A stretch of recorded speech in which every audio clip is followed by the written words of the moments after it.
Nossa aula de língua portuguesa da semana 4, revisão das semanas 1 a 3. Então, nós vimos, né, nessa semana sobre o romance, que é uma forma literária pertencente ao gênero narrativo e apresenta história completa, composta por narrador, que é aquele que narra a história, o enredo, que é a sucessão dos acontecimentos, os personagens, que eles têm os personagens principais e secundários, é formado pelo tempo, que é a época em que acontecem os fatos, e o espaço, né, que é o local onde acontecem os episódios. O romance, ele também tem uma característica marcante, que é a proximidade com a realidade. Ele é uma narrativa longa, com personagens variados. Ele pode ser fictício ou mesclar a ficção com a realidade. Mas mesmo quando ele é fictício, ele pode lembrar uma história real. Vimos também sobre o sentido figurado, que é quando uma palavra adquire um sentido simbólico, só compreensível pela frase onde surge, ou pela situação de comunicação. Exemplo, né? Ele também era um excelente espadachim, rápido como um raio. Nessa frase, a palavra raio, ela está tendo um sentido de agilidade. Ele era rápido como um raio, quer dizer, ele era muito rápido, muito ágil. Então, aqui, nesta frase, a palavrinha raio, ela está sendo utilizada num sentido figurado. Nesta outra frase, estava chovendo forte, eu vi cair um raio. Nesta frase, esse raio, ele é uma descarga elétrica lá na atmosfera. Então, esta frase está usando o sentido real da palavra raio. E esta está usando a palavra raio num sentido figurado, num outro sentido que só pode ser compreendido dentro desta frase.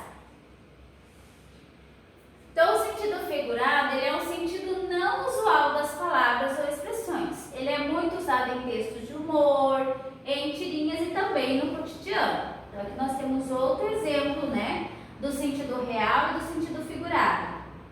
O sentido real, o pássaro voava pelo céu da cidade. Então, o pássaro voando pelo céu da cidade, ok? Relampejou durante a noite, também é o sentido real. Quando eu uso essas palavras no sentido figurado, o carro voava pelas ruas da cidade. Este voava está querendo dizer que o carro estava andando muito rápido, né? Seus olhos relampejaram de ódio. Aqui a palavrinha está sendo usada no sentido figurado, quer dizer que ela ficou muito irritada, né? Não que relampejou mesmo. Também vimos, né, relembramos o estilo de texto, gênero textual é entrevista, né? Que ele é um gênero textual com função informativa, que é veiculado no meio de comunicação como jornais, revistas, internet, televisão, rádio, que é um texto marcado pela oralidade produzida pela interação entre duas pessoas, né? Ou seja, o entrevistador, que é o responsável por fazer as perguntas, e o entrevistado, que é quem responde as perguntas. Então, ele é um texto marcado pela oralidade entre pelo menos duas pessoas. Podem ter mais também, mas sempre um vai entrevistar e os outros vão responder. Vimos também, relembramos na verdade sobre a conjunção, né? Que é uma palavra ou locução invariável que liga duas orações ou dois termos na mesma função gramatical numa mesma oração.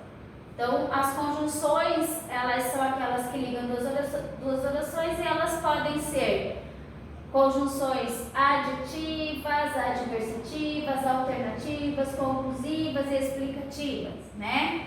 As conjunções adjetivas, elas têm uma ideia de adição, as adversativas têm uma ideia de oposição, as alternativas têm uma ideia de separação, as conclusivas de conclusão e explicativas de explicação.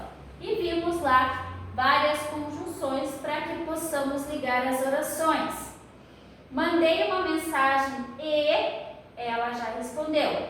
O e está ligando duas orações. Ganhei um celular novo mas ele estava com defeito. Mas está ligando duas orações. Ou estudo para a prova, ou tiro nota baixa. Ou. Estão ligando duas orações. Meu irmão caiu da bicicleta, por isso cortou o braço. Por isso, também é uma conjunção ligando duas orações. Pegue o guarda-chuva, pois está começando a chover. Pois, ligando duas orações, cada uma com uma função. Digamos assim, uma está dando a relação de adição, outra posição ou de explicação. Então, aqui nós temos exemplos lá do nosso livro didático mesmo. Nós temos lá, Cervantes observou e recriou a realidade em suas páginas literárias. Então, a letrinha E está unindo essas duas orações. Cervantes observou, recriou a realidade em suas páginas literárias.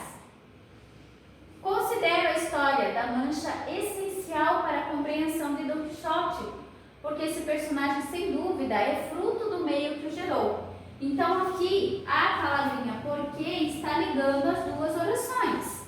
Considera a história da Mancha essencial para a compreensão de Don Quixote, e esse personagem, sem dúvida, é fruto do meio que o gerou. Vimos também outro gênero textual chamado de divulgação científica. Então, o texto de divulgação científica, ele aborda fatos científicos provenientes de estudos e pesquisas, ele transmite dados e informações, ele apresenta teorias e conceitos, fala sobre ideias, procedimentos, resultados, descobertas, circula, em revistas, portais, sites de cunho educacional, científico e informativo e é escrito com clareza. Então, o texto de divulgação científica, ele é um texto que traz estudos, pesquisas relacionados à ciência, mas de uma forma escrita mais clara, que nós possamos entender, qualquer pessoa que leia possa entender sobre o assunto. Vimos também, relembramos também sobre a concordância nominal, que é quando as palavras, adjetivos, pronomes, artigos, numerais se flexionam em número, que é singular e plural, ou gênero, que é masculino e feminino, para concordar com os substantivos a que se refere. Então, nós vimos lá que adjetivos, pronomes, artigos, numerais, eles têm que se modificar para combinar, concordar com o substantivo, para que a frase fique escrita de maneira correta. Então, aqui, aqueles dois meninos estudiosos leram livros antigos. Então, como eu tenho o substantivo livros no masculino e no plural, as palavrinhas que vão acompanhar vão ter que combinar também. Então, antigos também ficou no masculino e no plural. Meninos também está no masculino e no plural. Então, tudo que acompanha, pronome, numeral, adjetivo, vai ter que concordar e combinar com ele para a frase ficar escrita de maneira correta. Outro exemplo aqui, os nossos dois brinquedos preferidos estão quebrados. Então, eu tenho lá o substantivo, eu observo que ele está no masculino e no plural. Então, artigo, pronome, numeral, adjetivo, tudo vai ficar também no masculino e no plural para que combine e fique a frase escrita de maneira correta. Vimos também palavrinhas escritas com G ou J. Então, eu passei para vocês lá algumas regrinhas da escrita com essas letrinhas, para vocês terem uma ideia, Então, quando que a gente emprega a letra G? Quando a gente usa a letra G nas palavras. Em substantivos terminados em agem, igem, ugem, Exemplos, barragem, origem, ferrugem. Nós temos a exceção da palavra pagem nesse caso, só que é com J. Nas palavras terminadas em ágil, égio, ígio, ógio, ujo. Exemplo, estágio, privilégio, prestígio, relógio, refúgio. E nas palavras derivadas de outras que se grafam com G, se escrevem com G. Então, engessar é com G porque vem da palavra gesso, que também é com G. Massagista eu uso G porque vem de massagem, que é com G. Vertiginoso eu escrevo com G porque vem de vertigem, que é com a letrinha G.